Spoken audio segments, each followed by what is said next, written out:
Hello.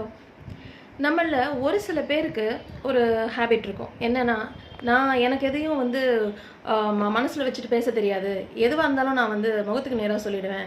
எனக்கு மனசுல ஒண்ணு, வாயில ஒண்ணு அந்த மாதிரி வந்து பேச தெரியாது. நான் வந்து ரொம்ப ஸ்ட்ரெய்ட் ஃபார்வர்ட் ரொம்ப ஓப்பனா பேசுறேன். நான் ரொம்ப ஹானஸ்ட்டா பேசிருவேன். அப்படின்னு சொல்லி ரொம்ப ரூடா அடுத்தவங்களோட மனச கஷ்டப்படுத்திருவாங்க.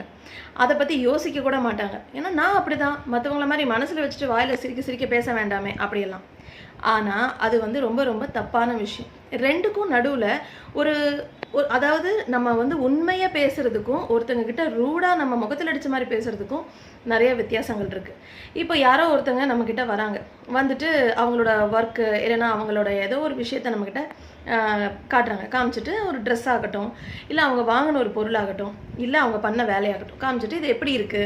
அப்படின்னு கேட்டா, அது நமக்கு பிடிக்கல, நல்லா இல்ல அப்படின்னு தோணுச்சுன்னா இல்ல இது வந்துட்டு இன்னும் கொஞ்சம் இப்படி என்னோட சஜஷன் இப்படி பண்ணியிருந்திருக்கலாம் அப்படி சொல்லலாம். இல்லன்னா நான் என்ன கேட்டா இது இப்படி இருந்தா ஓகேவா இருக்கும்னு நான் நினைக்கிறேன். பட் உனக்கு ஓகேனா நீ பார்த்துக்கோ அப்படிங்கிற மாதிரி நம்ம சொல்லலாம். ஸோ நம்ம உண்மையும் சொல்லிட்டோம். அவங்கள ஹர்ட்டும் பண்ணல. ஆனா என்ன இப்படி கேவலமா இருக்கு? இப்படியெல்லாமா பண்ணுவாங்க? ச்சே ச்சே அப்படின்னு சொல்றதுல ஒரு பெருமையும் கிடையாது. அடுத்தவங்களுடைய ஃபீலிங்ஸையும் புரிஞ்சுகிட்டு யார் மனசையும் கஷ்டப்படுத்தாம முடிஞ்ச அளவுக்கு யார் மனசையும் கஷ்டப்படுத்தாம இருக்கோம் அப்படின்னு சொன்னா அதுதான் ரொம்ப ரொம்ப பெரிய விஷயம். ஸோ நான் வந்து ஸ்ட்ரெய்ட் ஃபார்வர்டு இல்லை நான் முகத்தில் அடிச்ச மாதிரி பேசிடுவேன். அதெல்லாம் வந்து பெருமைக்குரிய விஷயமோ இல்லை பாராட்டுக்குரிய விஷயமோ கிடையாது. ஸோ அப்படி ஏதாவது நம்ம கேரக்டர் இருந்தால் கூட அதை நம்ம கொஞ்சம் சாஃப்டாக மாற்றிக்கிறதுல எந்த தப்பும் இல்லை. பாய்.